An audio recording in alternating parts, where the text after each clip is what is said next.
Julian Whitmore put my engagement ring on his first love's finger in front of 200 guests, the champagne stopped moving in every glass, and Sophie Vale covered her mouth as if the diamond had wounded her instead of me.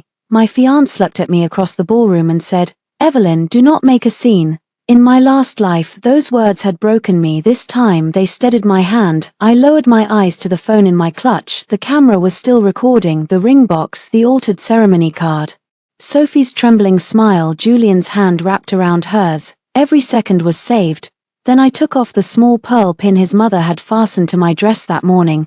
I placed it on the nearest table, and while everyone waited for me to cry, I walked out of my own engagement party. I woke up to applause. For one impossible second I thought death had an audience. Crystal chandeliers burned above me, white roses climbed the walls of the ballroom, a string quartet played the same soft version of Can't Help Falling in Love that had haunted my hospital room in my last life.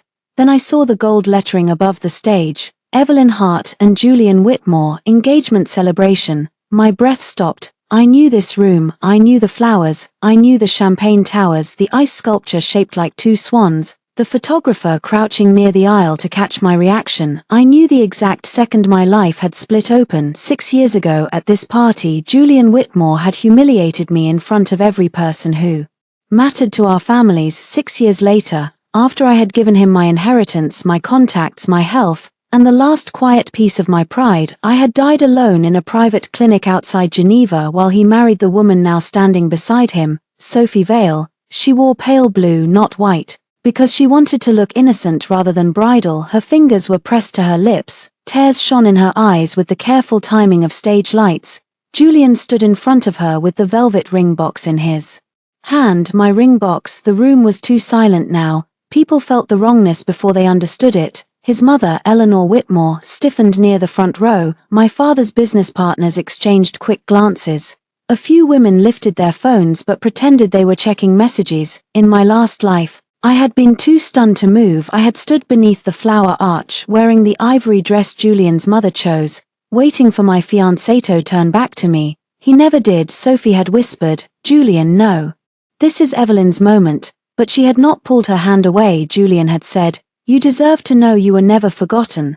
Then he had slid my ring onto her finger. The same thing happened again, only this time I did not feel my knees weaken. I felt my memory sharpen. The diamond was a Hart family stone, reset by Maison Grier for my engagement. My grandmother had worn it for 43 years. It had been insured under my name. The final sizing appointment had been mine, yet Sophie's finger accepted it perfectly. That meant one thing: she had already tried it on. Julian held her hand as if he were rescuing her from drowning.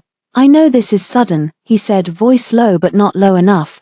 "But Sophie came back into my life tonight after years of misunderstanding. I cannot let her stand here believing she meant nothing to me." A small gasp moved through the room. Someone whispered my name. Sophie shook her head, tears spilling.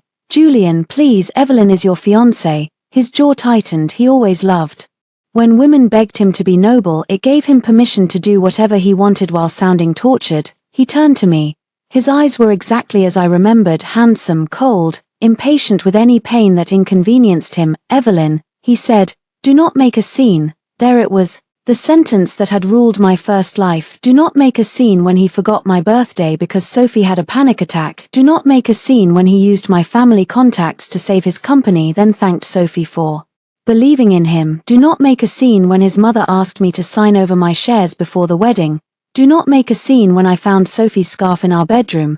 Do not make a scene when the doctor said stress had damaged my heart and Julian told me I was being dramatic. I looked at him and smiled, not warmly, not kindly, just enough to make his expression flicker. My phone was inside my clutch, camera facing through the small decorative gap in the silver clasp. In my last life I had not recorded anything. I had been too busy bleeding inside. This time my thumb had found the record, but in the moment Sophie stepped onto the stage, I turned slightly, letting the phone capture the ring, the stage, the guests, Julian's words. Then I walked toward him. The music stopped. Every eye followed me. Sophie's fingers curled around the ring like a child hiding stolen candy. Julian lowered his voice. "Evelyn, think carefully." "I am," I said. He looked relieved for half a second. He thought I meant I would protect his dignity. I had always done that. When he was late, I smiled. When he was cruel, I explained him. When his family needed money, I called it partnership instead of extraction. I reached the stage. Sophie sniffed. I am so sorry, I never meant for this to happen. I looked at her hand. That is my grandmother's diamond. Color drained from her cheeks, but Julian stepped between us. It is a ring, he said, not a weapon. No, I said, tonight it is evidence. A murmur ran through the room. Julian's eyes narrowed. What does that mean? It means the ring was custom-sized last month for me. I turned to Sophie. It fits you perfectly. Her tears paused. Julian said, enough. I did not raise my voice. When did you try it on? Sophie's mouth opened. Nothing came out. His mother rose. Evelyn, this is not the time. I turned toward Eleanor. She wore silver silk and the same expression she had worn at my funeral in my last life. Not grief, irritation, as if my death had been poor scheduling. You are right, I said. This is not the time. Julian exhaled, already assuming victory. Then I removed the pearl pin from my dress. Eleanor had given it to me that morning in the bridal suite. A Whitmore bride wears pearls, she had said. It reminds her to be graceful under pressure. I placed it on the edge of the champagne table. I am not a Whitmore bride. The room went still. Julian stared. Evelyn. I picked up the printed ceremony card from the podium. It still listed the original ring exchange. Julian Whitmore presents the Hart heirloom diamond to Evelyn Hart. I folded the card once and slipped it into my clutch. Keep the party, I said. You already changed the bride. Sophie made a soft choking sound. Julian stepped down from the stage and grabbed my wrist.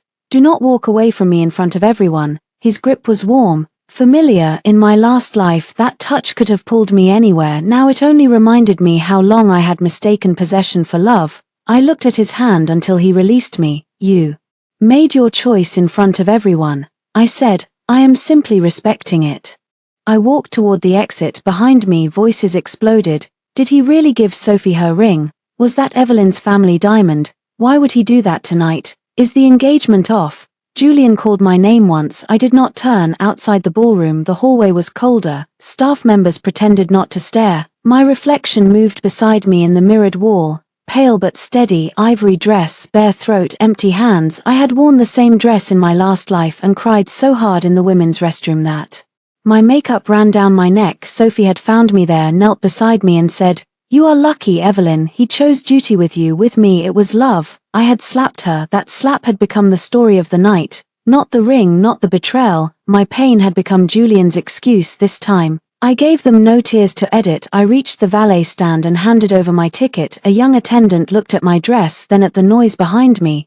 Are you all right? No, I said, but I will be. While I waited for the car, I opened my email. At the top of my inbox sat a message I had ignored in my last life. London School of Economics, deferred graduate placement confirmation. Final response required 6 years ago. I had chosen Julian over that offer. He had kissed my forehead and said, there will be time for your ambitions after we settle the wedding. There had never been time. There had only been his needs, his family's emergencies, Sophie's fragile heart, Eleanor's expectations, contracts waiting for my signature, and rooms where I was told to be graceful while my life was rearranged without my consent. My fingers did not shake as I opened the email.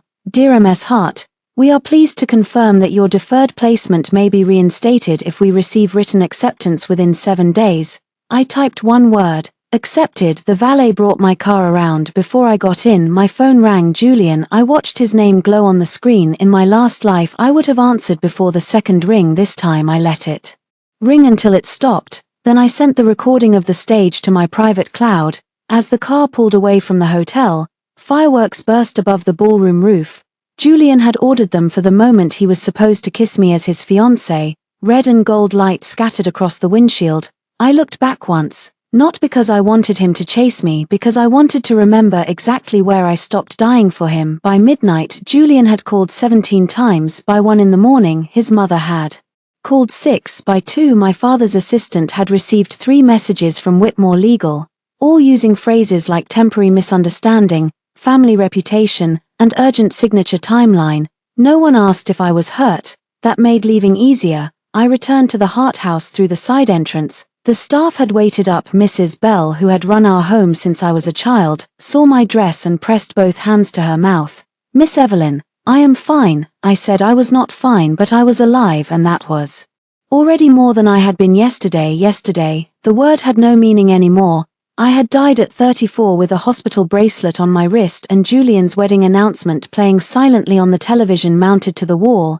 I remembered Sophie in lace, Julian smiling, a reporter calling their love story a second chance written in fate, then darkness, then applause. Now I stood in my childhood foyer with my engagement party makeup still perfect and my phone full of evidence. Mrs. Bell reached for me, then stopped, unsure. That broke something small in me. I let her hug me for 10 seconds. I was not strategic. I was just a woman who had come back from death and found one person who did not ask her to be graceful. Afterward, I went upstairs and changed into black trousers, a sweater, and flats. I packed one suitcase, passport, laptop, grandmother's letters, the original insurance appraisal for the heart diamond, my copy of the prenuptial draft, the ceremony card. Then I opened the safe. Inside were 3 folders Julian had asked me to review before the wedding. In my first life, I had signed them all. The first allowed Whitmore Holdings to use heart assets as collateral for an expansion project in Boston. The second granted Julian temporary voting authority over my minority shares in a renewable energy fund. The third was disguised as a wedding expense consolidation document but functioned as a financial guarantee. I had signed them because Julian said trust mattered more than lawyers. Trust had cost me nearly everything. I photographed every page, then placed the originals in my suitcase. At 3:15 Julian arrived. I knew because the front gates called my phone. I watched him on the security camera, still in his tuxedo, hair slightly disordered, mouth tight with anger, not fear, not remorse. Anger. He expected a confrontation he could win. I told the gate to keep him outside. Seconds later my phone rang. This time I answered. His voice cut through before I spoke. Open the gate. No, Pause. He was not used to that word from me. Evelyn, we need to talk. You talked enough on stage. You misunderstood. I almost laughed. Which part? Sophie was overwhelmed. She came tonight to return something from the past. She was crying. Everyone was watching. I had to calm her down. With my ring. Silence. Then he lowered his voice the way he did when he wanted to sound reasonable. It was symbolic. It was ensured. Do not be petty. There it was. Pain became pettiness when it belonged to me. I walked to the window from the second floor. I could see his car waiting beyond the gate. He stood under the security light, black tuxedo sharp against the pale driveway. In my first life, I had run downstairs barefoot. Tonight I stayed behind glass. Julian, I said, the engagement is over. He went very still, then he laughed once without humor. Do not say things you cannot take back. I am not taking it back. You are emotional. I am clear. You walked out in front of everyone. My mother is trying to manage 200 guests while you hide at home. She can tell them the truth. The truth is you overreacted. No, I said, the truth is you put my grandmother's ring on Sophie Vale's finger and told me not to make a scene. She was hurting. So was I. His answer came too quickly. You are stronger than she is. I closed my eyes. There it was, the logic of my entire first life. Sophie needed comfort because she was fragile. I needed silence because I was strong. I opened my eyes again. Then I am strong enough to leave. His tone changed. Where are you going? Abroad. What? I accepted London. He cursed under his breath. This is ridiculous. You are not throwing away our family's alliance because of one difficult moment. Our family's alliance is not a marriage. It is part of one. No, it was the cage built around one. A car door opened behind him. Eleanor stepped into view, wrapped in a cream coat, diamonds still at her ears. Of course she had come. She never trusted Julian to control damage alone. Julian looked toward her. Then back at the camera. My mother is here, he said. Let us in. No. Eleanor approached the intercom herself. Evelyn, this behavior is beneath you. I leaned closer to the window though she could not see me. Good evening, Eleanor. You embarrassed both families. Julian handled that before I left. Her mouth tightened on the screen. A wife must learn the difference between public dignity and private grievance. I am not his wife. You were supposed to be. Not anymore. Julian moved back into frame. Enough, you are tired. Sleep. Tomorrow we will issue a statement. Sophie will apologize. You will accept it. No. His face hardened. Eleanor's voice sharpened. You need to consider the Boston project before you indulge this tantrum. So we had reached the real emergency, not the broken engagement. The unsigned papers. I turned from the window and picked up the first folder from my desk. The Boston project will not use heart collateral. Eleanor froze. Julian said, you already agreed. I agreed in conversation. I did not sign. We scheduled the lender call for Monday. Cancel it. You cannot do this. Evelyn, he said, and now there was warning in his voice. Do not let one night destroy years of planning. One night showed me what those years were worth. He stared into the camera as if he could force me to soften through the lens. In my first life, he always won by waiting. My anger exhausted itself. My love apologized for bleeding. My fear of losing him dragged me back. This time, silence stood beside me like a locked door. I said, "Goodbye, Julian." Then I ended the call. He called again immediately. I blocked him. My hands finally started shaking, not because I regretted it, because some part of my body still remembered the cost of disobedience. I sat on the edge of my bed until dawn. I did not sleep. I made lists: cancel shared wedding account, notify Hart Legal, freeze access to family archives, transfer personal documents to encrypted drive, contact Maison Greer about ring records, confirm flight, call Mara Collins at 7. I walked into my father's study. He had died in my first life 2 years after my wedding. Exhausted from cleaning up Whitmore debts I had helped hide from him, now he sat behind his desk in a navy robe, reading the financial section with coffee beside him. He looked up, his face changed. "Evie." I had not let him call me that in years. Julian thought it sounded childish. Now the name nearly undid me. I placed the 3 folders on his desk. "I need you to read these before you say anything." He did. My father was not a dramatic man. He had built heart capital by reading what other people skipped. His expression did not change until the 3rd folder. Then he removed his glasses. "Did Julian ask you to sign these?" "Yes." "Before the wedding?" "Yes."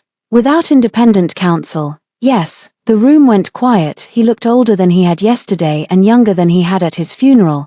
"Did you sign?" "No." His eyes closed briefly when he opened them.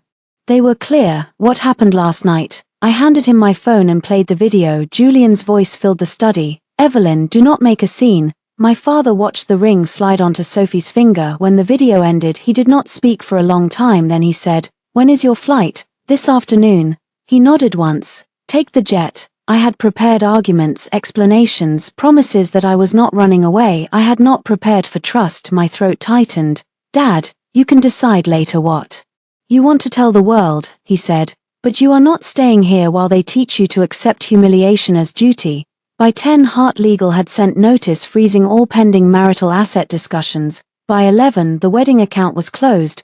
By noon, Eleanor had left 12 messages. At 1, Julian found a way to call from an unknown number. I answered because I was already at the airport. "You blocked me," he said. "Yes, you cannot just leave. I am at the airport." Silence, then softer. "Evelyn, come home. We will talk without everyone interfering." Home. In my last life I had spent years trying to make that word mean him. I watched ground crew move beneath the grey sky. The jet waited beyond the glass, stairs lowered. "I am going to London," I said. "For how long?" "As long as it takes." "For what?" "To remember who I was before you taught me to disappear." His breathing changed. For the first time something like uncertainty entered it. Then Sophie's voice sounded faintly in the background. "Julian. Is it her?" I smiled, not happily, just accurately. "You should go," I said. "Your fiancé is waiting." "She is not my fiancé." "No," I said. "She is just wearing my ring." I ended the call and turned off my phone. When the plane lifted from the runway, I looked down at the city that had once buried me alive. I did not cry until the clouds covered it. London received me with rain, not romantic rain, not the soft silver kind that made streets shine in films. It was cold, slanted, practical rain that soaked the hem of my coat while I stood outside my rented flat with 1 suitcase, 2 folders, and a life that no longer had instructions. I loved it immediately. No one at Heathrow knew I had abandoned an engagement. No one in the black cab asked why my phone had 43 missed calls. No one on the street looked at my bare ring finger and measured my failure. For the first time since waking back into my life, I was anonymous. That gave me room to breathe. My flat was small, furnished and temporary. A narrow bed, a desk by the window, a kettle with a cracked handle. In my first life, I had moved from my father's house into Julian's townhouse, then into the Whitmore estate, then into hospitals and hotels chosen by other people. This place had one key, mine. I slept 12 hours. When I woke, my phone was full again. Julian had stopped calling from his number and started sending emails. "Evelyn, this silence is childish. Evelyn, the board is asking questions. Evelyn, Sophie is devastated by what you implied. Evelyn, my mother wants a joint statement. Evelyn, answer me." Not one message said, "I am sorry, that helped." I forwarded everything to Mara Collins. Mara had been my roommate during my undergraduate year at Columbia. She had a laugh like broken glass, a mind like a blade, and absolutely no patience for men who confused entitlement with injury. In my first life, Julian had disliked her. That should have warned me. She video called within 5 minutes. The moment her face appeared, she said, "Tell me you did not sign anything." "I did not sign." "Good, tell me you recorded him." "I did." Her grin was sharp. "God, I missed smart Evelyn." The sentence hit harder than I expected. "Was I gone that long?" I asked. Her expression softened. "You were trying to survive people who benefited from you being quiet." I sent her the folders, then the video, then photos of the ceremony card, insurance appraisal, wedding account closure, and Eleanor's messages. Mara watched, read, and swore in 3 languages. By evening she had cleared her. Next morning, "You need independent counsel," she said. "Not family counsel, not a friendly review, a wall." "I need more than a wall." "Good." She leaned closer to the camera. "Then we build a weapon that looks like a paper trail." The next weeks became a discipline. Classes began. I attended lectures on international finance while my old life tried to drag me home by the ankles. I read case studies in the morning, met solicitors in the afternoon, and sorted documents at night. Every document told a story I had once refused to read. Whitmore Holdings had liquidity problems, not fatal, not yet, but worsening. Julian needed the Heart Alliance less for romance than for collateral. Eleanor had structured the wedding timeline around lender confidence. The Boston project was over-leveraged. Their luxury hospitality expansion relied on my signature, and Sophie was not an accident. Mara's firm requested records from Maison Grier, the jewelry house that had reset my grandmother's diamond. At first they were cautious. Wealthy families hated written proof of ugly behavior, but the insurance registration was under my name, and the stone belonged to the Hart estate. 3 days later, Nathan Grier agreed to a call. He appeared on screen from a showroom in New York, silver-haired and nervous. "Ms. Hart," he said, "I am sorry for the confusion surrounding the piece." "Confusion is when a delivery goes to the wrong address," I said. "My fiancé put my ring on another woman. I need to know how it fit her." Nathan looked down. Mara sat beside me in her office, pen still. "Finally," he said, "there was a second fitting." My pulse slowed, not quickened, slowed. In my first life I had suspected. Suspicion had eaten me alive because I had no proof. Now proof walked toward me in polished shoes. "Who authorized it?" Mara asked. "Mr. Whitmore requested a private viewing." "For whom?" I was told Ms. Hart wished to confirm the setting discreetly. "I was in Boston that day," I said. Nathan swallowed. Mara's voice cooled. "Who attended the fitting?" He hesitated. I said, "Mr. Grier, my family diamond was placed on a woman's hand in front of witnesses. I am not asking for gossip, I am asking for the chain of custody of insured property." "That worked," he exhaled. "Mr. Whitmore attended with Ms. Sophie Vale." Mara wrote it down. "Was the ring resized after that fitting?" I asked. "Yes." The room became very quiet. "To what size?" He named it, not mine, Sophie's. I looked out the window at the rain blurring the glass. Julian had not made an impulsive choice at the engagement party. He had prepared my humiliation in advance, then called my reaction emotional. Mara's hand covered mine for one brief second.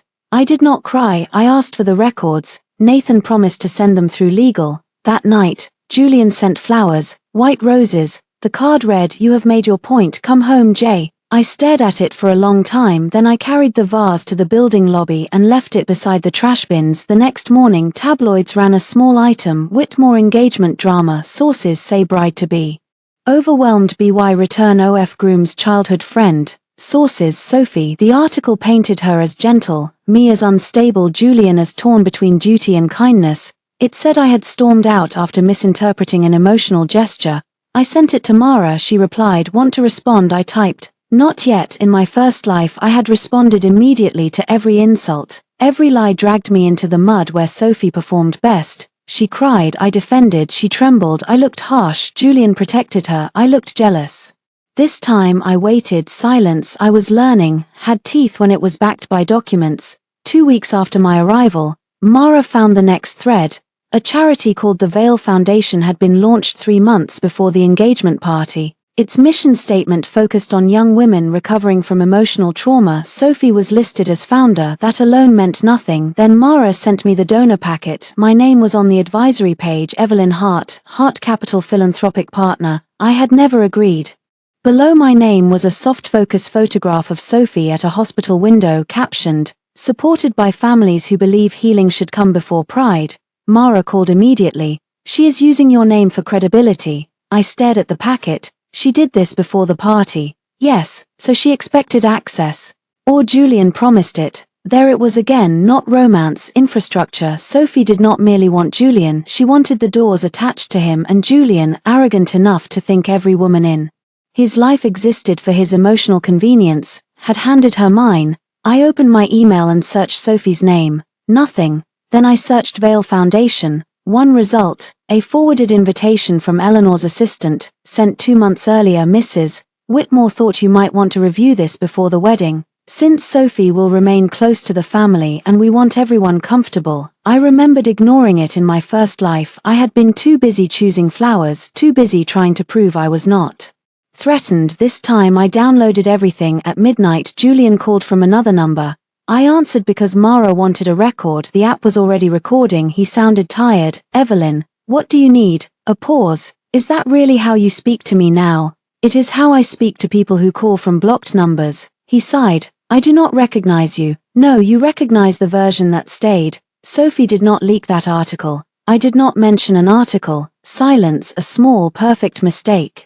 He recovered. "I assumed, of course, she is being attacked online." "By whom?" "People saw the party. People saw what you did. You are letting them twist it." "I have not said a word." "That is the problem." I leaned back in my chair. Rain tapped the window. London moved beyond the glass. Indifferent and alive. Julian said, "If you would release a statement saying the engagement is paused, not ended, it would calm everything. And Sophie, she will apologize privately." "No." His patience cracked. "What do you want from me?" In my first life that question would have sounded like hope.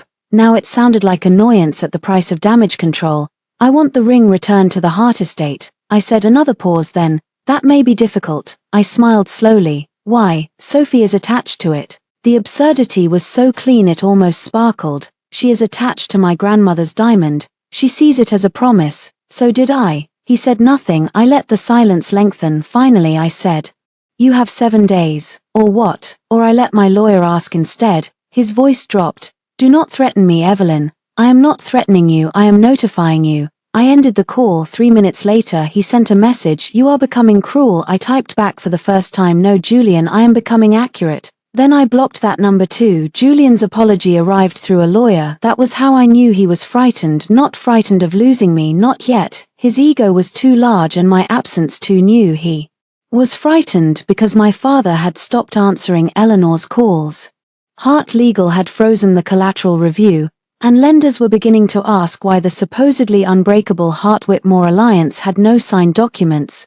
The letter was polished, expensive, and insulting. "Mr. Whitmore regrets the emotional misunderstanding that occurred during the engagement celebration and remains committed to resolving all private matters with discretion." Mara read it aloud in a conference room overlooking the Thames. "Emotional misunderstanding," she repeated. "I would like to frame that and hang it in a museum called Men Who Heard Themselves Speak." I almost smiled. Almost. The letter offered a path forward, a joint statement, a private dinner, return of the Hart diamond after appropriate family discussions, continued review of the Boston financing documents without prejudice to personal matters. Mara lowered the page. "There it is." "The invoice," I said. She nodded. "His apology comes with a financing schedule." I had known it would. Still, seeing it on paper made the last soft part of me ache. Love, if it had ever existed between us, had become a term sheet. Mara drafted a response. "The engagement is terminated. The Hart diamond must be returned within 5 business days.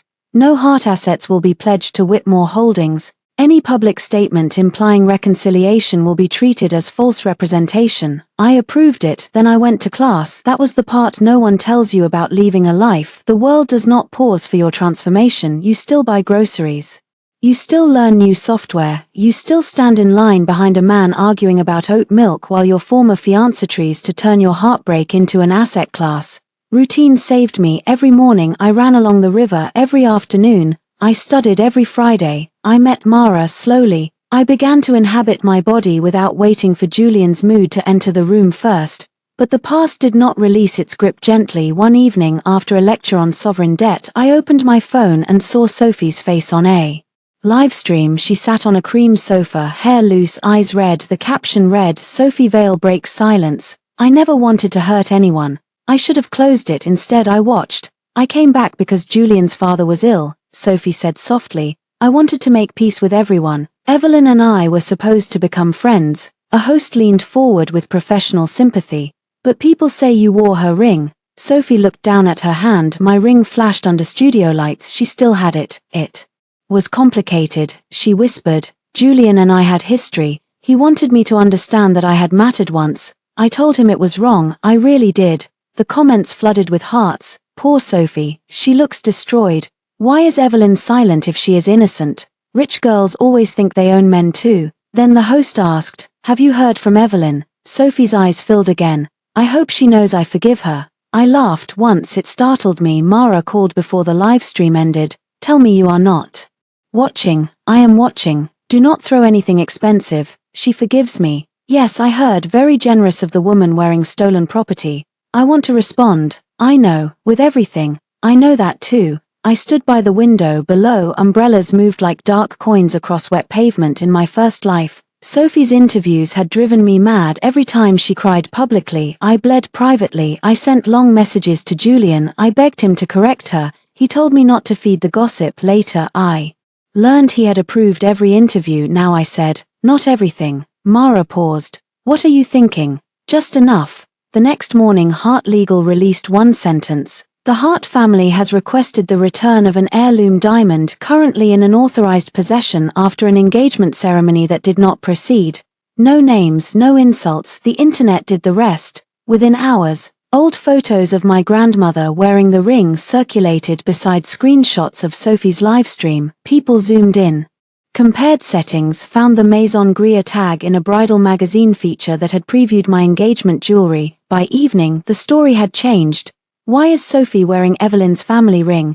Did Julian give away an heirloom? Unauthorized possession sounds legal. This is not romantic, this is creepy. Julian called Mara. Mara put him on speaker with my permission. "This statement is inflammatory," he said. Mara's voice was calm. "It is factual. You are escalating. Your client is wearing MS Hart's diamond on television. Sophie is not my client." "Then advise your client's guest to return stolen property," he snapped. "It was not stolen." I leaned toward the speaker. "Then return it." Silence. "Evelyn," he said. My name in his mouth still carried memories. Lazy Sunday mornings, his hand at my back. The night he proposed privately before the public party, placing a temporary ring on my finger because the heirloom setting was not ready. I had believed that quiet proposal was real, maybe some part of it had been, but a partial truth could still ruin a life. He said, "This is getting out of control." "No," I said, "it is getting documented." His breath shifted. "You are enjoying this.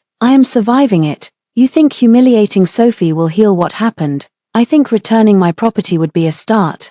She is fragile. I am not her storage unit." "God, Evelyn." There was exhaustion in his voice now, and beneath it, resentment. He hated that I had become a problem he could not charm, scold, or kiss into silence. I said, 5 business days, Julian." He lowered his voice. "If you push this, the board will turn on you too. They will say you are unstable, vindictive, too emotional to handle family assets." In my first life, that threat would have worked. Now I had recordings, documents, lawyers, and distance. "Let them," I said. "Then they can explain why they asked an unstable woman to guarantee a $200 million project." Mara's eyes gleamed. Julian said nothing. I ended the call. The ring was returned on the 4th business day, not by Sophie, not by Julian. A courier delivered it to Hart Legal in a sealed evidence pouch.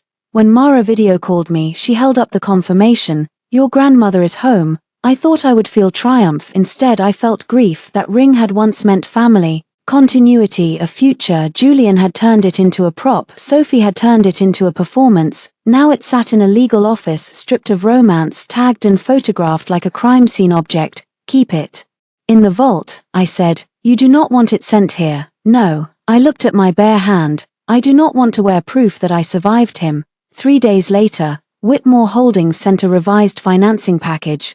Julian attached a personal note. "Evelyn, whatever is happening between us, please do not punish hundreds of employees for one painful mistake. Review the documents. We can discuss terms privately. One painful mistake." I opened the documents. There were 12 changes from the original version. Mara Found them before I finished my tea. 3. Increased heart exposure. 2. Reduced Whitmore liability. 1. Allowed Julian temporary emergency control if family instability affected deal confidence. Family instability me. I forwarded the packet to my father with one sentence. They are still trying, he replied within minutes. Then we stopped being polite. That afternoon, Hart Capital issued formal notice withdrawing from all pending Whitmore collateral discussions. The Boston lender suspended review. Whitmore stock dipped for the first time. Business reporters used the word crisis that night. Julian sent no messages. Sophie did. A single line from an unknown account. You think leaving makes you powerful, it only makes you replaceable. I saved the screenshot. Then I replied, you already tried replacing me, that is why I left. Sophie's foundation held its annual donor dinner in a hotel ballroom filled with candles, violins, and carefully edited suffering. I watched it from London on a private live stream link someone sent to Mara. At first I thought the link came from a sympathetic guest, then I saw the camera angle, front table, clear view, professional audio. Sophie wanted me to watch. She stood at the podium in blush satin, one hand resting near her heart. No ring now, her fingers were bare, which made her look wounded rather than exposed. Behind her, a screen showed photographs of young women in hospital gardens, therapy rooms, scholarship ceremonies. The Vail Foundation logo glowed in pale gold. Our work, Sophie said, exists because healing is never solitary, it happens when families choose compassion over pride. Mara, beside me on the sofa, made a sound of disgust. Sophie continued, some of our earliest supporters taught me that even painful misunderstandings can lead to purpose. Then my name appeared on the screen, not as a current advisor, they were too careful now. As founding inspiration, Evelyn Hart and the Hart family's long tradition of women's philanthropy helped inspire our mission. I stared. Mara paused the stream. She is laundering your reputation without claiming current authorization. Can we stop it? Maybe, but it is slippery. Inspiration is not endorsement. Sophie had learned. She had returned the ring, but she still wanted my name. My family carried credibility in circles where Julian's money opened doors, but Hart history kept them open. If she could not marry into that directly, she would imply proximity until donors filled in the blanks. In my first life, I had attended this dinner as Julian's wife. I remembered the headache, the too tight dress. The way Sophie thanked me publicly for making room in Julian's life for old friends. Everyone had clapped. I had smiled until my face hurt. Later that night, I found the first transfer, $50,000 from a Whitmore discretionary account to a consulting firm tied to Sophie's foundation. Julian said it was charitable support. I believed him. By the time I understood, the money trail had been buried under layers of invoices and donor grants. When Whitmore collapsed, those transfers were blamed on me because I had signed the family expense approvals. This time I had not signed, but Sophie was still building the same machine. I leaned toward Mara's laptop. Play it. Sophie was telling a story about heartbreak now, nothing direct, everything implied. I know what it feels like to be judged for loving too deeply. She said, I know what it feels like when powerful people decide your pain is inconvenient. The audience softened. Powerful people, me. I stood and walked to the window. London's evening sky was violet. Across the street, a couple argued outside a restaurant. The woman threw her napkin at the man and walked away. He followed. She raised one finger without turning around, and he stopped. A small, perfect boundary. I wanted that simplicity. Instead, I had Sophie Vail turning my silence into a brand asset. Mara closed the laptop. We do not fight emotion with emotion. No, I said, we fight invoices with invoices. We began with public records. The Vail Foundation had reported impressive donor growth, too impressive for a new charity built around one woman's heartbreak. Mara requested filings. My father's audit team reviewed vendor lists. I compared names to documents I remembered from my first life. There it was, Larkenstone Consulting. In my first life, that firm had received payments from Whitmore accounts for event strategy. Later, regulators found it had no real staff. By then, Julian had claimed I approved the expenses. Now the same firm appeared as a vendor for Sophie's foundation. Mara traced the address, a mailbox in Delaware, then another connection. The owner of Larkenstone was the brother of Sophie's former assistant. Not enough to accuse, enough to watch. Meanwhile, Julian reappeared. Not with anger this time, with softness. He sent an email at 2:13 a.m. New York time. I watched Sophie speak tonight. I thought of you. This has gone too far. You and I were not always like this. I miss who we were before everyone got involved. I read it twice, then I forwarded it to Mara. Her response came instantly. Do not answer after midnight. That is when mediocre men try to resurrect dead women. I laughed so hard I cried.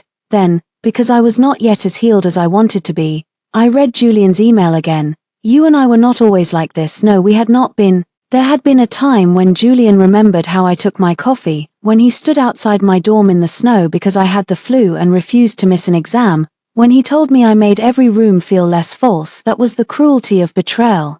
It did not erase tenderness, it contaminated it. For a few minutes, grief sat beside me. Then I opened the folder labeled First Life. I had made it during my second week in London. Not legal evidence, memory evidence, a private record of things that had happened before and might happen again. I wrote down everything I remembered: dates, transfers, illnesses, arguments, Sophie's interviews, Eleanor's board maneuvers, Julian's apologies, the day he first called me cruel, the day I stopped arguing, the day I signed the paper that ruined me. Now I added Sophie donor dinner, same language, same Larkenstone pattern, Julian emotional email after public pressure. Patterns kept me safe when feelings tried to rewrite history. The next week an invitation arrived, not by email, heavy cream paper, gold edge. Delivered to my London flat. The Whitmore family requests the pleasure of your presence at an intimate reconciliation dinner. I stared at it, then checked the return address. Eleanor. Inside was a handwritten note. Evelyn. Enough damage has been done. You were raised better than this. Come home for one evening. We will settle matters privately. Eleanor Whitmore. No apology, just command wrapped in stationery. Mara read it and snorted. Intimate reconciliation dinner means ambush with witnesses. Of course. Are you going? No. But then I saw the guest list on the second card: Julian Whitmore, Eleanor Whitmore, Sophie Vale, board representatives, Hart Family Council requested. They wanted to make my refusal look unreasonable. If I did not attend, they would say I avoided resolution. If I attended, they would pressure me to sign a statement, restore funding, and accept Sophie's new role in my first life. I had feared rooms where everyone agreed against me. This time, I prepared for one. The dinner took place in New York while I remained in London. I sent Mara on my behalf, and I joined by video. The moment my face appeared on the private dining room screen, Julian's expression changed. He had expected me in person. He had dressed for it: dark suit, no tie, the slightly tired look he used to make me ask if he had eaten. Sophie sat beside him in ivory. Eleanor sat at the head of the table like a judge. Evelyn, she said, this is highly impersonal. So was giving away my engagement ring. The board representative coughed into his napkin. Mara sat calmly with a tablet. We are here to discuss false public association, return of property, and attempted financial pressure. Julian looked at me. Is this what we are now, lawyers and accusations? No, I said, this is what remains when trust is gone. Sophie leaned forward. Evelyn, I never wanted your place. I looked at her. Then why did you resize my ring? Her face went still. Julian's eyes flicked toward her. There a hairline crack. Sophie recovered quickly. I did not know it was resized permanently. Julian said it was only to see the setting. I smiled faintly. Thank you for confirming you attended the fitting. Mara tapped her screen. Noted. Sophie's lips parted. Julian turned to me. You are recording this? Mara answered. This is a legal meeting. Everyone was notified on the invitation addendum. Eleanor looked at her assistant. The assistant went pale. For the first time, the room belonged to me. I did not yell. I did not accuse without proof. I asked questions and let them choose between silence and self-incrimination. By the end of dinner, 3 things were clear. Sophie had attended the ring fitting. Eleanor had known Sophie would remain publicly attached to Julian after the engagement. The board cared less about romance than whether I would restore Hart support. When the board representative finally asked, Ms. Hart, is there any path to renewed financial cooperation? Julian looked at me with something close to hope. I let him have it for 1 second, then I said, yes. The room stilled. Mara did not react. She knew me. Julian leaned forward. Evelyn. I looked past him to Sophie. Full independent audit of all Whitmore discretionary payments linked to the Vale Foundation. Public correction that the engagement ended because Julian placed Hart property on another woman's hand. Written release of all personal and financial obligations between myself and Whitmore Holdings. Eleanor's face hardened. Unacceptable. Then there is no path, Julian said. You know my mother will never agree to that. I know. Then why say yes?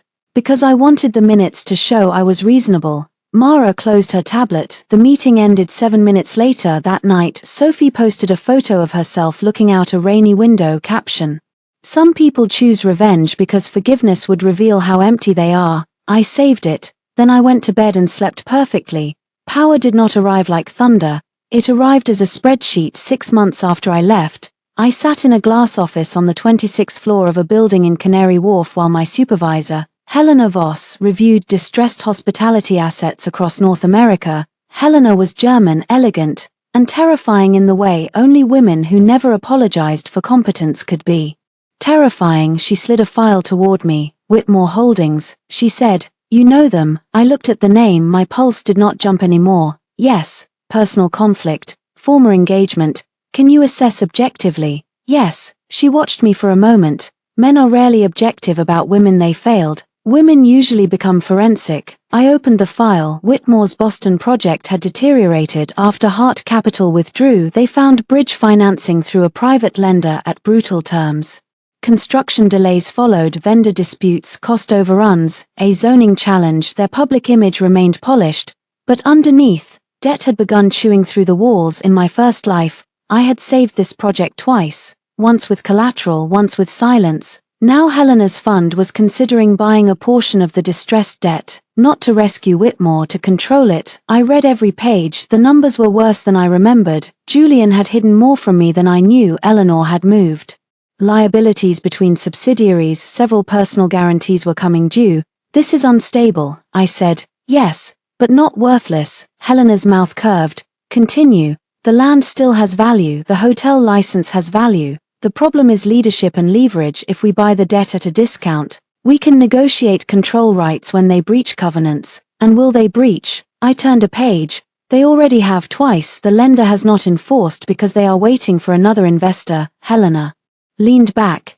"Could that investor be Hart Capital?" "No." "You sound certain." "I am." "Good." She tapped the file. "Build the model." For 3 weeks, I worked until numbers replaced nightmares. I mapped entities, guarantees, lender positions, board exposure. I found the weak beams in the house Julian believed his name could hold up forever. I did not do it for revenge, not at first. I did it because I was good at it. That realization mattered. Julian had always praised me for being useful to him. London taught me usefulness was not devotion. Skill belonged to the person who built it. When Helena approved the acquisition memo, she asked if I wanted my name removed from the deal team. "No," I said. "If this becomes public, Whitmore will know, eventually. And you are prepared." I thought of Julian on stage, telling me not to make a scene, Sophie's hand wearing my grandmother's diamond, Eleanor's voice calling dignity obedience.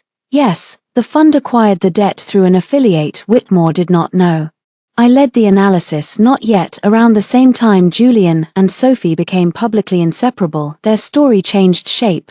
No longer scandal, redemption, old flames, new beginnings. Julian Whitmore and Sophie Vale step out after engagement controversy. I saw the headline in a coffee shop. Sophie wore cream, Julian held an umbrella over her. His face looked thinner. Good. Then another article appeared. Sources say Evelyn Hart has moved on abroad. They included a blurry photo of me leaving my office with Helena. The comments speculated about a new relationship because people preferred women to be explained by romance. I ignored it. Julian did not. He emailed within an hour. "Are you seeing someone?" I stared at the screen. Of all the things he could ask, "Are you safe? Are you well? Do you hate me? Did I ruin us? Are you seeing someone?" Possession always panicked before love did. I did not answer. The next day, he sent another. "I know I hurt you, but do not let strangers use your anger. Helena Voss is not your friend. Funds like hers destroy companies." This time I replied, "Companies destroy themselves." Funds read the documents. He called immediately. I let it go to voicemail. His message was controlled, but barely. "Evelyn, I do not know what you think you are involved in, but Whitmore is not one of your school projects. If your new employer is circling us because of personal information you gave them, that is a serious issue." I sent the voicemail to Mara. She replied, "He is afraid." Excellent. By then Mara had moved part of her practice to London and was helping coordinate my personal separation from every lingering Whitmore tie. There were more than I expected: shared charitable pledges, wedding vendor deposits, advisory letters, family office introductions, love left paperwork. We cut through all of it one afternoon. She arrived at my office with coffee and a folder. "You will enjoy this. Should I worry that you enjoy saying that?" Yes. Inside was a copy of Sophie's updated foundation filing. The Vale Foundation had expanded its board, one new advisory member, Eleanor Whitmore, another, Julian Whitmore, no surprise, but the filing also listed a pending pledge from a corporate sponsor connected to the Boston project. Mara pointed to the name. Whitmore is using charitable sponsorships to create goodwill around the project while vendors remain unpaid. I read the line twice. In my first life, when the project began to collapse, Julian had asked me to approve a series of community partnership payments. He said they were necessary for zoning support. Some had gone through Sophie's network. Now the pattern was repeating, only this time my signature was absent. "Can we prove misuse?" "Not yet." "Then we keep watching." Mara nodded. "I already requested public grant disclosures." I looked up. "You are enjoying this?" "I enjoy competent revenge." "It is not revenge." She raised an eyebrow. I sighed. "Fine, it is not only revenge." That evening my father called. He looked healthier than he had in years, or maybe I simply saw him without the shadow of grief. "I heard rumors. Whitmore debt is trading," he said. "Rumors travel fast. In our world, money has no hobbies except gossip." I smiled. He studied me through the screen. "Are you too close to this?" "Yes," I said honestly, "but not too close to see." He nodded slowly. "I did not protect you enough," he said. The sentence landed quietly. "Dad, no, let me say it. I thought giving you freedom meant not interfering, but when Whitmore began treating your patients as an asset, I should have stepped in. I would not have listened, perhaps, but I should have made more noise." I swallowed. In my first life, I had blamed him for not saving me, because blaming the dead was easier than admitting I had refused rescue. "You are here now," I said. "So are you." We sat in silence for a moment, connected by all the years I had lost and somehow regained. Then he said, "If Whitmore calls, I will tell them Heart Capital has no interest." "They will call." "They already did." I straightened. He smiled faintly. "Eleanor asked whether a father should encourage his daughter to destroy her future over wounded pride." "What did you say?" "That my daughter finally seems to have a future." I had to look away. A week later, Julian announced his engagement to Sophie. Not quietly, not privately. A full magazine spread the headline, "After Scandal, Julian Whitmore chooses love." Sophie posed in a white suit beside him, hand on his chest. The article described their story as interrupted by duty, restored by courage. I was mentioned twice, once as his former fiancé, once as a chapter of family expectation both parties have moved beyond. Both parties. I laughed again. Then I scrolled to the wedding date, June 14, the same date Julian and I had chosen. The same venue, the same cathedral garden, the same hotel ballroom. He was not moving beyond me. He was overwriting me. Mara called as soon as she saw it. "Are you all right?" I looked at the photo of Sophie smiling in the dress silhouette I had once saved on my phone. "Yes, really, no, but yes." "What do you want to do?" I zoomed in on Sophie's hand. The heart diamond was gone, replaced by a large oval stone. New money, new story. But behind her, on the table beside the staged champagne glasses, I saw a familiar folder, Whitmore Boston Redevelopment. They were using the wedding spread to reassure investors. Romance as market strategy. My answer came with absolute calm. "I want to buy more debt." The wedding invitation arrived in a white box large enough to hold a small animal, inside layers of tissue paper unfolded like a performance, cream envelope, gold wax seal, a pressed flower from the cathedral garden, a handwritten note in Sophie's looping script, "Dear Evelyn, Julian, and I hope time has brought you peace. We would be honored if you witnessed the love that survived everything. With forgiveness, Sophie." Mara read it over my shoulder and said, "I am begging you to let me frame this in the office bathroom." I turned the card over. The ceremony would be held at St. Catherine's Garden Chapel reception. At the Lydian Hotel, my venue, my ballroom, my menu. If the sea-base course remained unchanged, the arrogance was almost useful. It confirmed what I already suspected.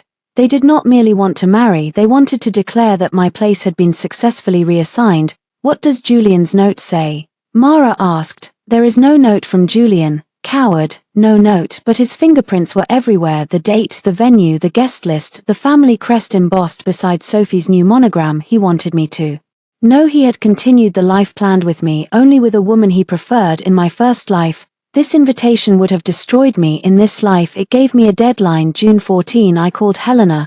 "I need to be in New York that week. For Whitmore." Yes, she did not ask if I could handle it. That was one reason I respected her. The covenant review is scheduled for June 13, she said.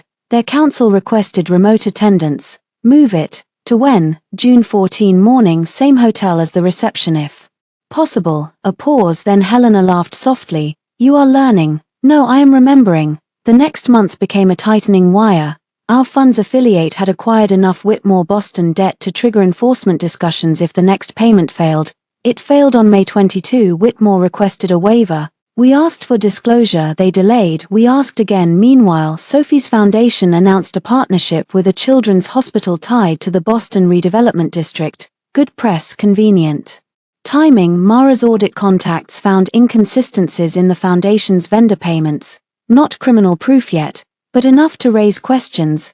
Larkenstone had built 4 donor experience strategy on dates when no events occurred. Another vendor shared a phone number with Sophie's assistant. Every thread led closer. Julian tried to call twice. I did not answer. Then he sent a message. You do not have to come to the wedding. Sophie sent the invitation as a gesture. I know it may be painful, I replied. Why would it be painful? He did not respond for 6 hours. Then, because we mattered once, that one found the bruise. I sat with it. We mattered once. Yes, that was the cruel truth. We had mattered before Sophie came back, before Eleanor turned me into collateral, before I learned that love without respect becomes a beautiful room with no exits. I typed. Then you should have treated what mattered with more care. I did not send it. Some truths no longer needed delivery. Instead, I sent nothing. 2 weeks before the wedding, I flew to New York, not on my father's jet. Commercial, business class, alone. The city smelled like heat, exhaust, and old ambition. At the hotel, my suite overlooked the same garden where Julian and I had once walked through floral mock-ups. I remembered him standing beneath the arch, touching my waist, saying, "You will look perfect here." Not happy, perfect. There is a difference. Mara met me in the lobby with 2 coffees and a garment bag. Please tell me that is not a revenge dress, I said. It is a court-appropriate dress that happens to look devastating. I am not going to court. Life is court. The dress was deep green, simple, elegant, and nothing like bridal white. I loved it. That evening I walked through the hotel. The wedding preparations filled every corridor.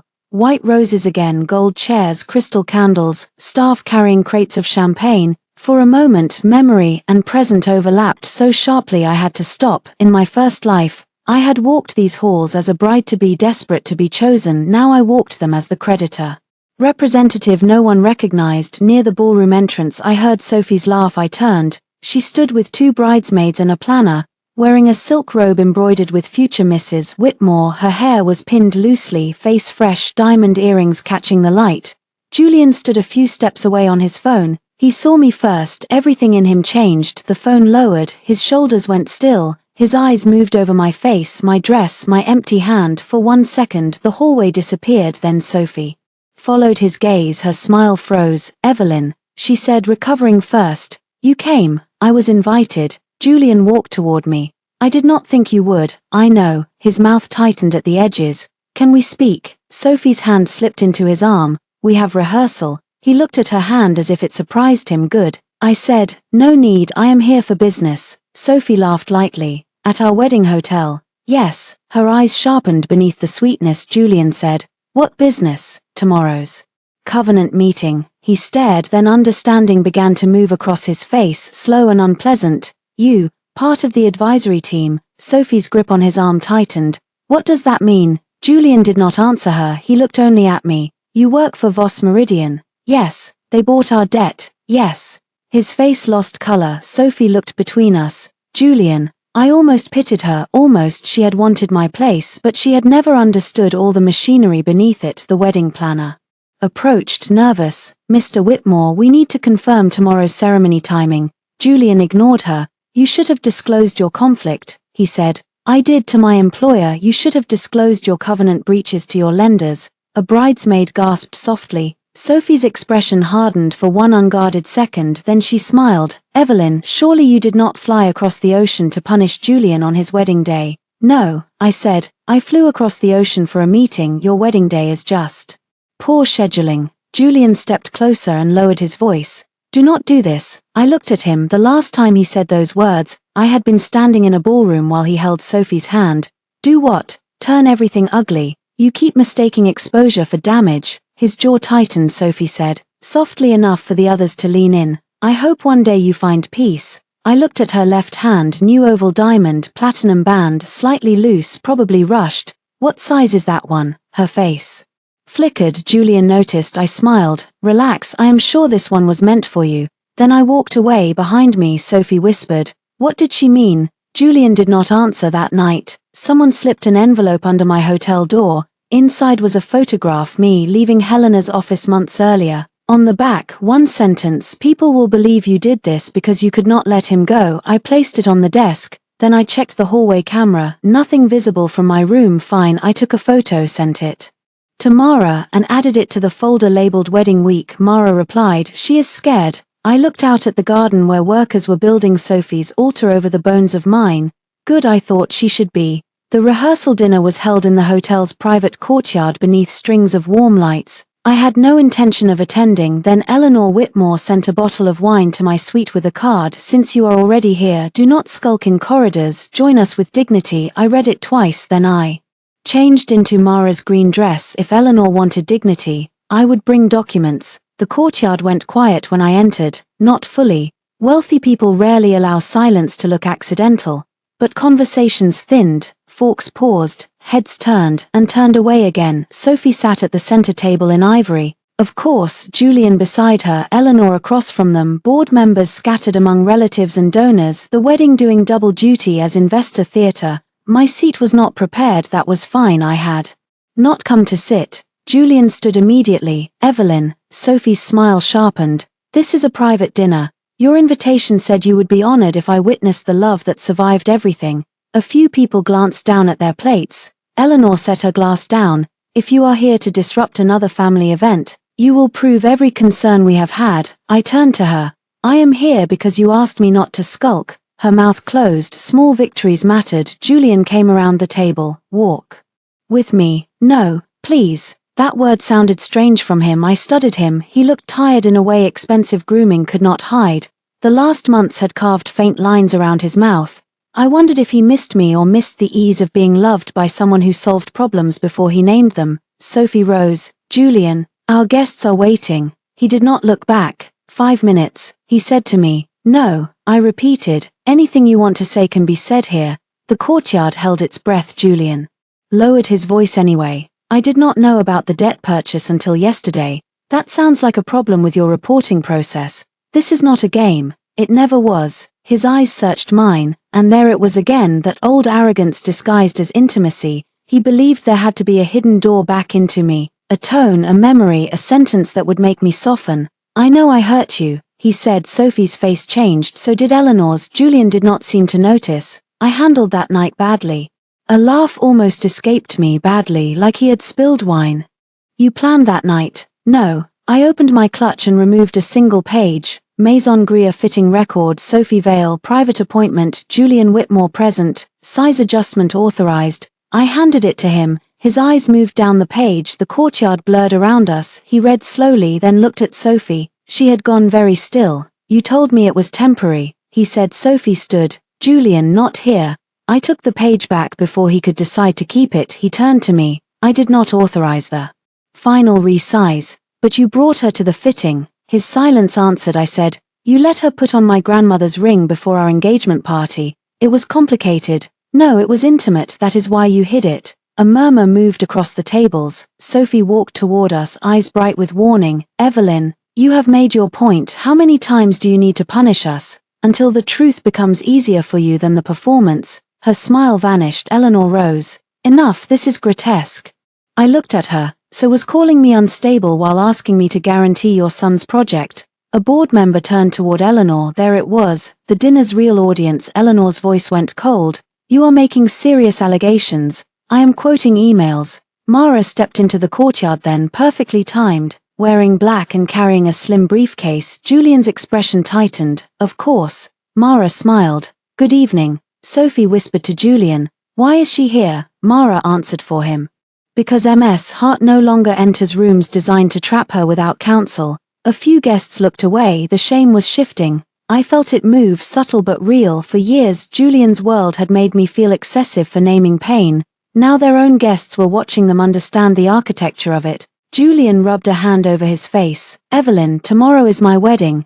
Yes, can you not let one day pass? I looked at the lights above us, at the flowers, at the woman wearing ivory, at the man who thought consequences were rude if they arrived at inconvenient times. You took my engagement party, I said. You do not get to ask me to protect your wedding. He flinched. Finally Sophie's voice trembled. You want him back? The courtyard shifted again. There it was, her favorite weapon. Reduce every boundary to jealousy, every fact to longing. I turned to her. No, she laughed softly. Then why are you here? For the same reason you wore my ring, I said, to make a point in front of witnesses. Her face hardened. I opened my phone and played 10 seconds of the engagement video. Julian's voice filled the courtyard. Evelyn, do not make a scene. Then the image of him sliding the ring onto Sophie's finger. Gasps, real ones this time. Sophie stepped back as if the video burned.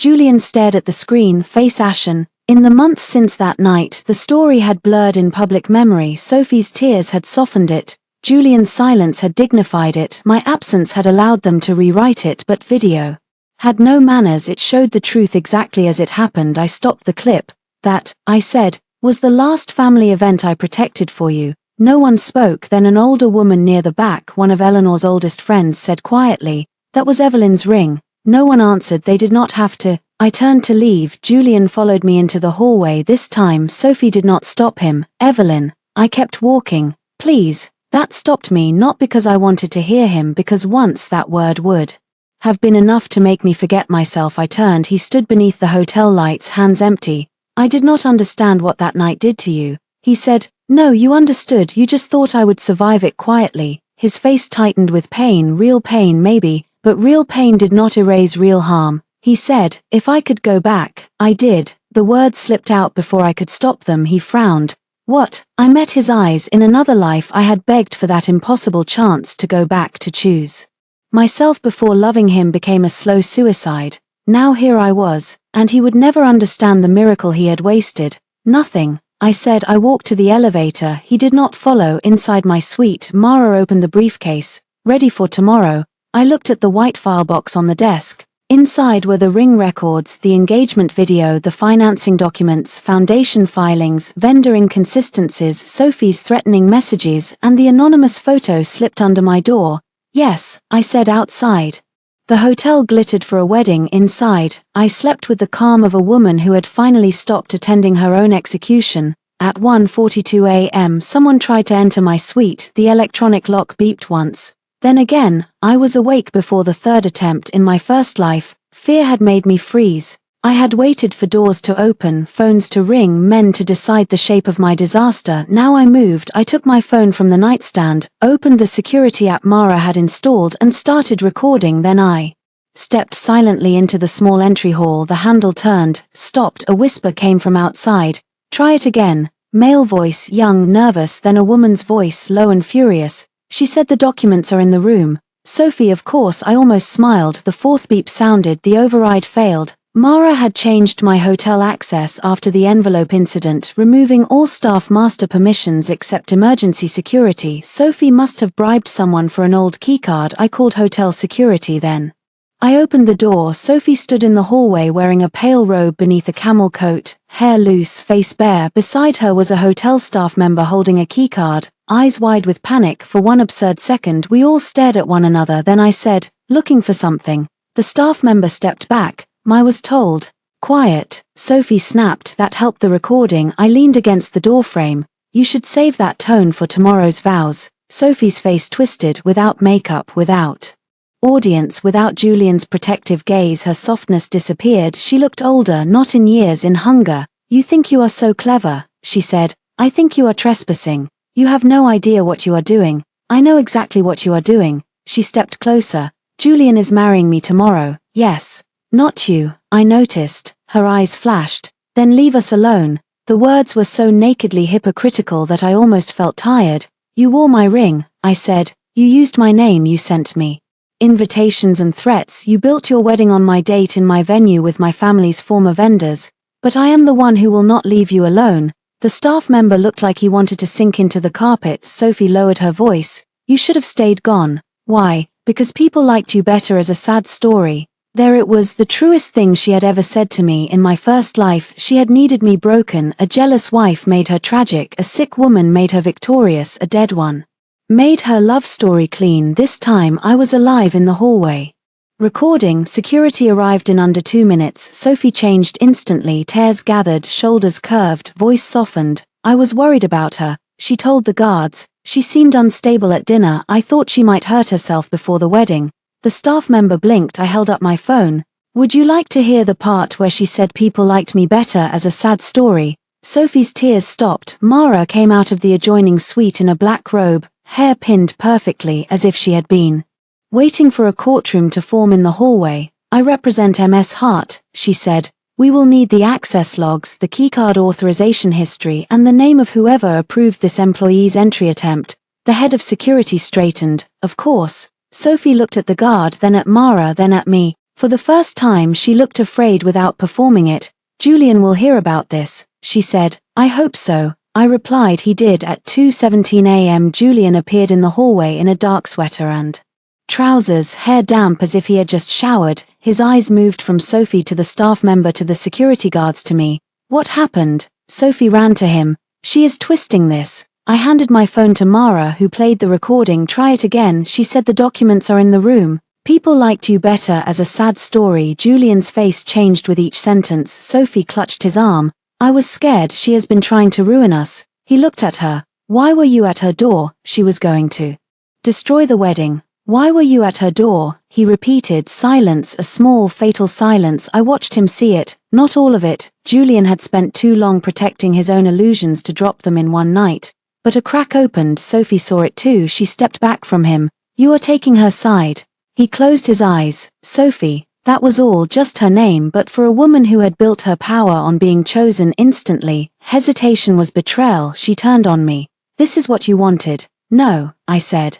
This is what you did. Security escorted the staff member away. Sophie refused to leave until Julian said quietly, go back to your suite. Her face went white. My wedding is in 8 hours. I know, you are sending me away in front of her. He did not answer. She laughed once, sharp and ugly. You deserve her.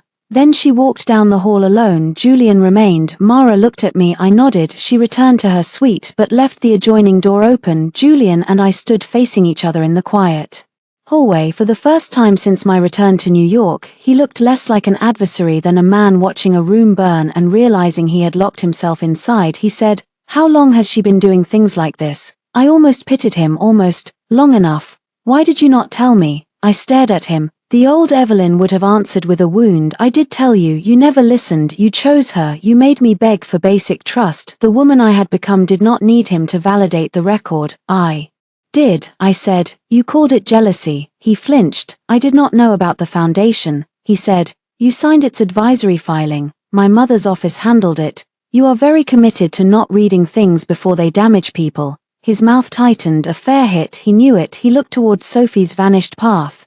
Tomorrow does not have to happen. The words hung between us. There it was, the offer my first life self would have crawled toward. The wedding could stop. Sophie could lose. Julian could turn back. The story could become what people always wanted. Man realizes truth. Woman gets chosen. Love restored after pain. I felt nothing. No, not nothing. I felt the absence of hunger. I am not here to stop your wedding, I said. He looked at me quickly. I am here for the meeting. Evelyn.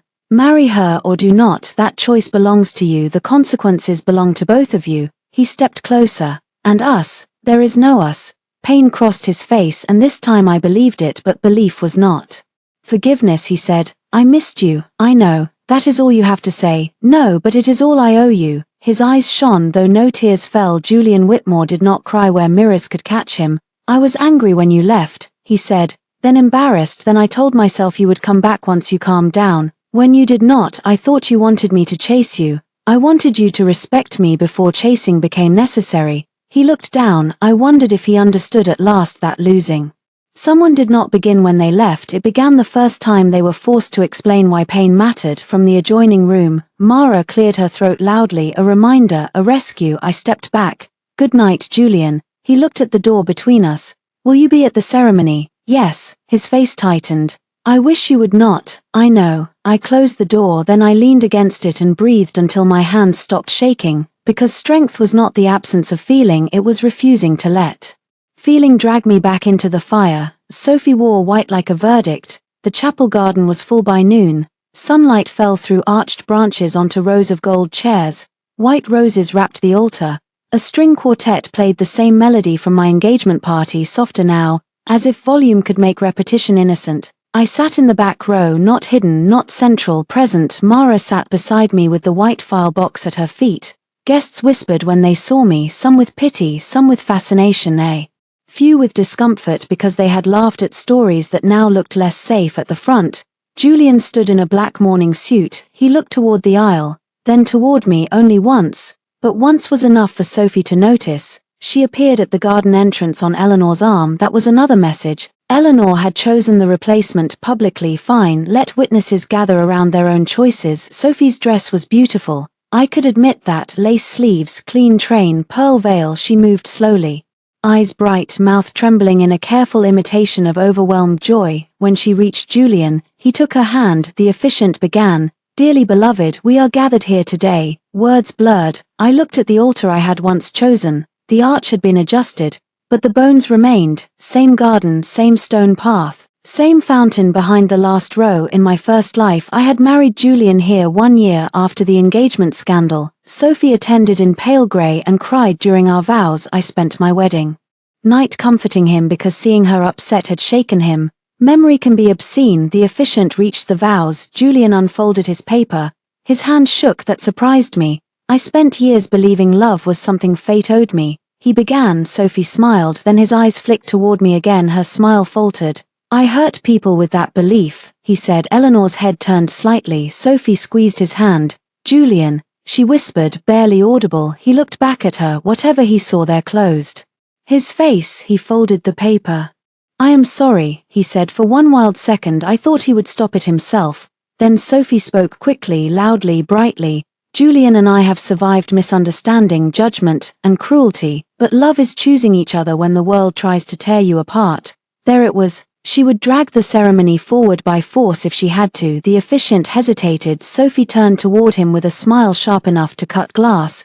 "Please continue." He did. "If anyone here knows a reason these two should not be joined in marriage, speak now or forever hold your peace." A ridiculous tradition, an absurd theatrical pause. The garden held its breath. I stood, not dramatically. I simply rose from my chair. Every head turned. Julian closed his eyes. Sophie's face went bloodless beneath her veil. Eleanor stood. "Evelyn, sit down." I walked down the aisle. No one stopped me. Maybe because they wanted the spectacle. Maybe because truth has a gravity that even polite society cannot resist. Mara followed 3 steps behind. With the file box I stopped 10 feet from the altar. "I do not object to their marriage," I said. Confusion moved through the guests. Sophie seized on it. "Then sit down." "I object to the fraud being used to finance it." The garden erupted. Julian's eyes opened. Eleanor snapped. "This is slander." Mara stepped forward.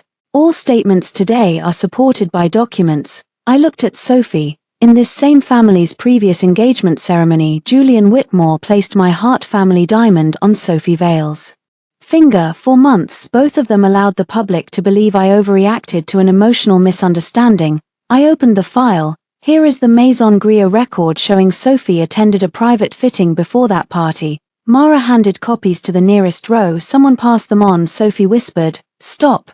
I continued. "Here is the resizing authorization." Julian looked down. "Here is the original ceremony card stating the ring was to be presented to me." Another page. "Here is the video." Mara connected her tablet to the small screen set up for the wedding slideshow. For a second, the screen still showed Sophie and Julian's engagement portraits. Then my engagement party appeared, the ballroom, the stage, Julian with the velvet box, Sophie crying, me standing beneath the flower arch. Julian's recorded voice filled the garden. "Evelyn, do not make a scene." Someone in the front row gasped. The video showed the ring sliding onto Sophie's finger. It showed my face, pale, still watching. It showed Sophie not pulling away. It showed Julian looking at me as if my pain were a scheduling issue. I stopped the video. The silence afterward was enormous. Sophie's voice shook.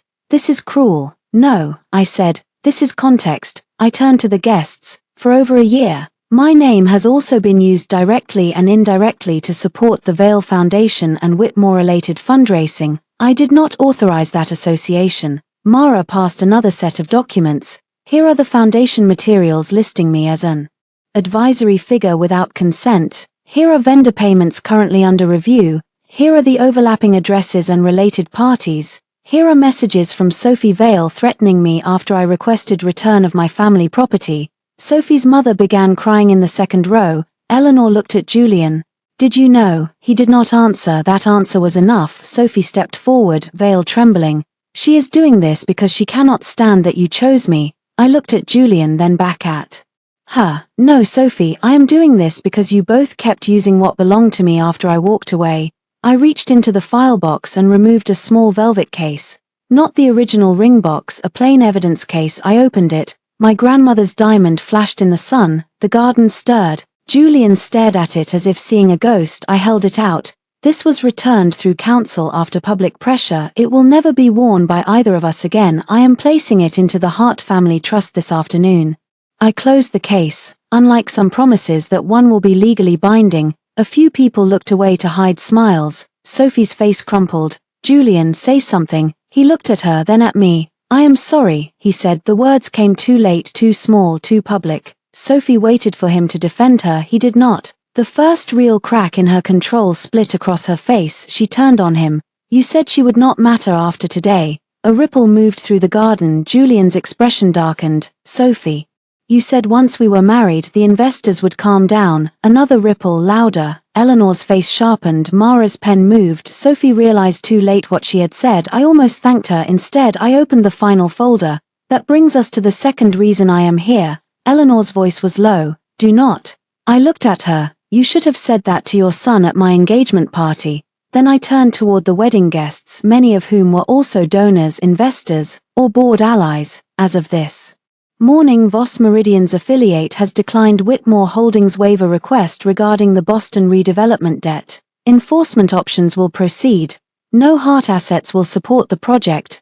No reconciliation statement exists. No family alliance remains. Julian went utterly still. The wedding planner whispered, "Oh my God." Sophie grabbed Julian's sleeve. What does that mean? He did not look at her. Eleanor understood. Her chair scraped behind her. You vindictive little. My father's voice cut through from the back. Careful, Eleanor. I turned. He stood at the garden entrance in a dark suit, Hart legal beside him. He had not told me he was coming for 1 second. I was his daughter before I was anything else. Eleanor paled. My father walked down the aisle slowly. The Hart family confirms Evelyn's statement. He said, any suggestion of renewed alliance is false. Julian looked at him. Mr. Hart. No, my father said. You had years to speak to me as family. Today you may speak through counsel. That landed harder than any shout. Sophie's veil shook as she pulled it from her hair. This is insane. This is our wedding. I looked at the flowers, the guests, the altar, the man who once told me not to make a scene. Yes, I said, that is why everyone came. Then I stepped aside. I am finished. A ruined wedding does not explode all at once. It collapses in layers. First, the guests whisper, then the important people stand, then the people who came for champagne realize they are trapped inside a financial event with flowers. Within 10 minutes, the chapel garden had divided itself into factions. Sophie's friends gathered around her, saying soft, useless things. Eleanor pulled Julian and 2 board members behind the altar. Whitmore counsel arrived from the hotel lobby looking like he had sprinted through a nightmare. My father stood beside me. Mara continued handing out documents with the calm of a woman distributing menus. The officiant quietly left. No one noticed. Julian approached me after the first wave of chaos. His face was pale, controlled, and breaking at the edges. Was this your plan from the beginning? He asked. I met his eyes. Which beginning? He flinched. Good. Let him feel the mystery he would never be given. The debt, he said. The meeting, the foundation documents coming here. You announced your wedding as market reassurance. I responded in the market. This is my life. It was mine too. He absorbed that. Around us, Sophie's voice rose. She is lying. She has always hated me. A donor replied. The documents have your vendor signatures. I trusted people. That seems to be contagious in this family. Mara muttered. Julian looked toward Sophie, then back at me. Did she really send someone to your room? I laughed softly, not because it was funny. You heard the recording. I know, He stopped. You just wanted one more version where she was innocent. His mouth tightened with shame. In my first life, I had waited years for that shame. I had imagined it healing me. Julian finally seeing, Julian finally regretting. Julian finally understanding that I had not been cruel, jealous, unstable, difficult. Now it stood in front of me, and it was smaller than I expected, useful, maybe not healing. Eleanor stormed toward us. "You," she said to me, "will come inside now. We will resolve this privately." No. The word still shocked her. My father stepped forward, but I touched his sleeve. "This was mine." Eleanor's eyes burned.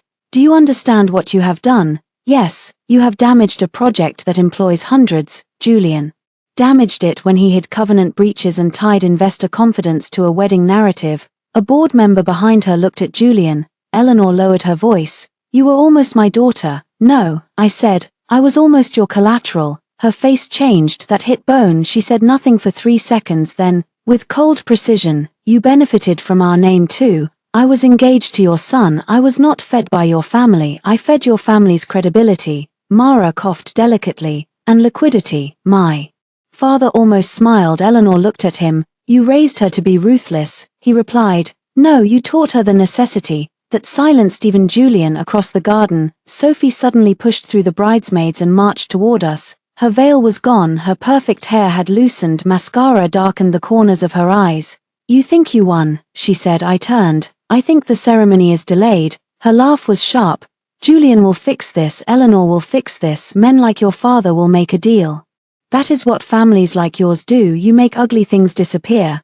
I looked at her for a long moment. In another life, she had been right. Ugly things disappeared into women like me. Not today. "No deal will require my silence," I said. She stepped closer. "You are alone, Evelyn. You always were. That is why he came back to me. You were useful. I was loved." The words struck, not because they were true, because once I had feared they were. Julian said, "Sophie, stop." She ignored him. "You can buy documents and lawyers and debt, but you cannot make him look at you the way he looked at me." I glanced at Julian. He looked miserable. What a prize. Then I looked back at Sophie. "You are right," I said. Her mouth curved. "He never looked at me the way he looked at you. When he looked at you, he saw longing, guilt, unfinished fantasy. When he looked at me, he saw stability, access, forgiveness, and someone strong enough to clean up after him."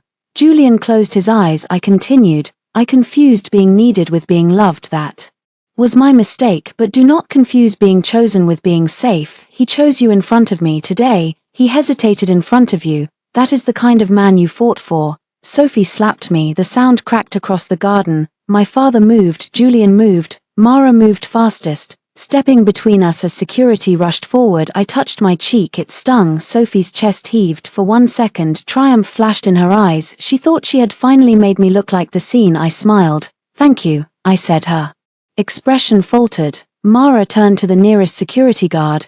"Please add a salt to the incident report from last night." A guest whispered. "Last night." Mara was already speaking to 3 people at once: hotel security, Heart Council, a board member who had suddenly become very interested in legal exposure. Sophie backed away. "No, I did not." "You did," I said, in front of everyone. The old trap had reversed. This time she lost control. This time witnesses saw. Julian stared at the red mark on my cheek. Something in his face broke open. "Evelyn," he said. I stepped away before he could touch me. "No." His hand fell. That one syllable carried years. "No, you do not get to comfort the wound you helped create. No, you do not get to become gentle when gentleness costs you nothing. No, you do not get to turn my pain into your redemption scene." The garden emptied slowly after that. Not because anyone announced the wedding cancelled. No one had to. The ceremony had become impossible. Inside the hotel, the board demanded an emergency meeting. The ballroom meant for the reception became the room. White flowers surrounded a long table. Place cards still displayed wedding guests' names. The cake stood near the far wall. 5 tiers of sugar and humiliation. Julian sat across from me. Sophie was not allowed in. Eleanor argued for 20 minutes. Liquidity, jobs, market confidence, reputational harm. She framed every consequence as something I had caused by revealing it. Then Helena joined by video from London. She did not raise her voice once. Whitmore Holdings breached reporting covenants, failed payment obligations, and misrepresented pending family-backed support in investor communications. Voss Meridian's affiliate will not grant waiver under current leadership conditions. Julian looked up. Leadership conditions. Helena looked at me. I gave the smallest nod. She continued. Removal of Julian Whitmore from project authority. Independent audit of all payments linked to community partnerships and charitable entities.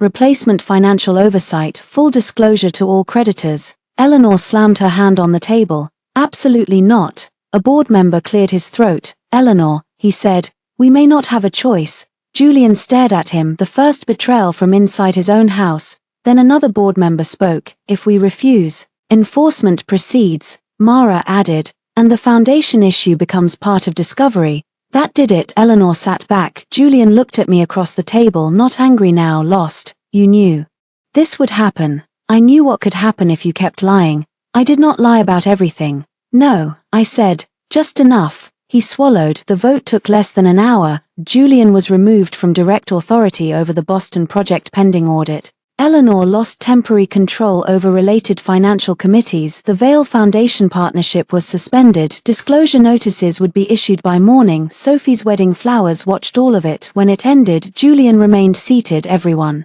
else moved around us. Lawyers gathered papers. Board members made calls. My father waited near the door. Julian said, I thought you came back to destroy my wedding. I closed my file. No, I came back to stop you from using another ceremony to sell another lie. He let out a breath that almost became a laugh. Then he said, and us. I looked at him, really looked. The man I had loved was still in there somewhere. Not innocent, not enough, but real enough to hurt. There was never going to be in us after that night. His eyes reddened. I know that now. He said. I stood. Good, then learn something from being late. I walked out before he could answer. In the hallway, my father waited. He looked at my cheek, then at my face. Are you ready to leave? I looked back once through the ballroom doors. Julian sat alone beneath the wedding flowers. Sophie's cake remained untouched. The room smelled of roses and consequences. Yes, I said, I am ready. Julian found me in the hotel garden at dusk. The chairs had been removed. The altar flowers were half dismantled. White petals littered the grass like confetti after a parade no one wanted to remember.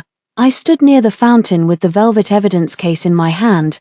My grandmother's ring caught the last light. I had not planned to come back to the garden.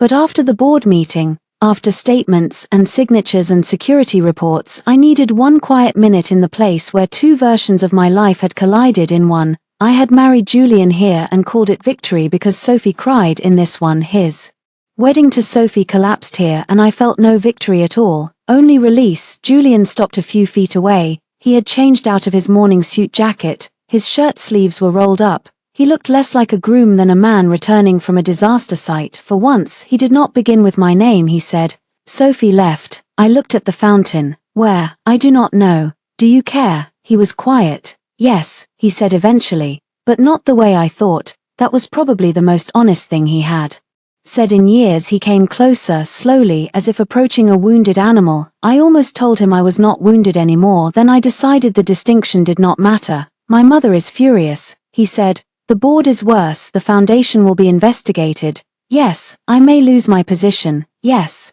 He gave a small broken smile. You do not soften anything now. I spent years softening facts until they disappeared. He nodded. The garden smelled of crushed roses and rain coming soon. He looked at the ring case. What will you do with it? Put it into trust. It will stay with Heart Women, but no one will use it for an engagement again. Because of me. Because of what I allowed it to become. His face tightened. Do not take blame for that. I looked at him. Do not confuse accountability with blame. I did not make you hurt me, but I stayed too long after you showed me you would. He swallowed. In my first life I had wanted him to hear those words. I had imagined shouting them, crying them, carving them into the walls of his perfect house. Now they came out quietly. Maybe truth did not need volume when it finally had somewhere to land. He said, I loved you. I closed my eyes for 1 second. When I opened them, he was still there, same face, same voice, same man who once held my hand in the snow. I know, his eyes shone. I did, he insisted, as if arguing with a verdict. I know, I repeated.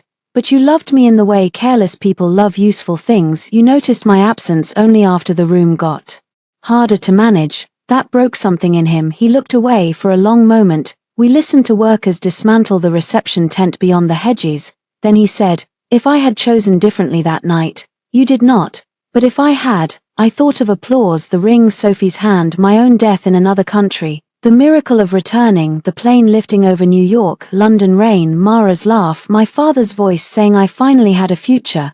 If you had chosen differently, I said. I might have needed longer to choose myself. He looked at me. That answer hurt him. It freed me. He nodded slowly. I am sorry, he said. No audience, no altar, no strategic timing, just words in a ruined garden. This time I believed he meant them. I accept that you are sorry, I said. Hope moved across his face. I ended it before it grew. I do not accept you back. He shut his eyes. When he opened them, something like understanding had settled there. Late, useless, real. Will you ever forgive me? I looked down at the ring. Case. Forgiveness had once seemed like a door he needed me to open so he could walk through. Now it seemed more like a room I might someday clean for myself. I do not know, I said. But if I do, you may never hear about it. A sound escaped him, almost a laugh, almost grief. That sounds fair. It is. I held out my hand. Not for him to take, to say goodbye. He stared at it for a second, then shook it. His hand was warm, familiar, powerless. When he released me, I felt nothing. Tear. That was how I knew it was over. Mara waited in the lobby with my coat and 2 cups of coffee. How was the final scene? She asked. Quiet. Disappointing. No, perfect. My father's car took us to Hart Legal, where I signed the trust documents placing the diamond beyond any future fiancé's reach. Then I signed the final release from all Whitmore personal obligations. No engagement, no shared accounts, no pending family merger, no authorization, no silence. By midnight, the first article appeared. Whitmore wedding halted amid financial and charity questions. By morning, there were dozens. Sophie's foundation announced a temporary pause in operations. Larkenstone disappeared from its website. Hotel security confirmed an investigation into unauthorized keycard access. Whitmore Holdings issued a formal disclosure regarding the Boston project. Julian stepped down pending review. Comment sections did what they always did: devoured, judged, speculated. But this time I did not read for validation. I read once, sent relevant items to Mara, and closed my laptop. 3 days later, I flew back to London. At the airport, my father hugged me longer than usual. You can come home anytime, he said. I know, I mean it, I know. He pulled back, and not because something is wrong. That made me smile. Then I will. On the plane, I watched the city shrink beneath clouds. I had expected to feel triumph. Instead, I felt space. Space where dread had lived. Space where Julian's moods had lived. Space where Sophie's shadow had lived. Space where the need to be chosen had once taken up almost everything. In London, rain greeted me again. I returned to my flat, set down my suitcase and opened the window. The air smelled of wet stone and traffic. Ordinary. Mine. On my desk sat a stack of work Helena had sent over, a postcard from Mara, and a letter from the university confirming my final term schedule. My life had not become easy. That mattered. Easy would have felt like a fairy tale. This felt better. Built. Weeks passed. Whitmore stabilized under new oversight but lost the Boston controlling interest. Eleanor resigned from 2 committees. Sophie's foundation entered formal investigation after donors requested audits. Julian sold his townhouse. He wrote once, a letter, not an email. Evelyn, I will not ask for a reply.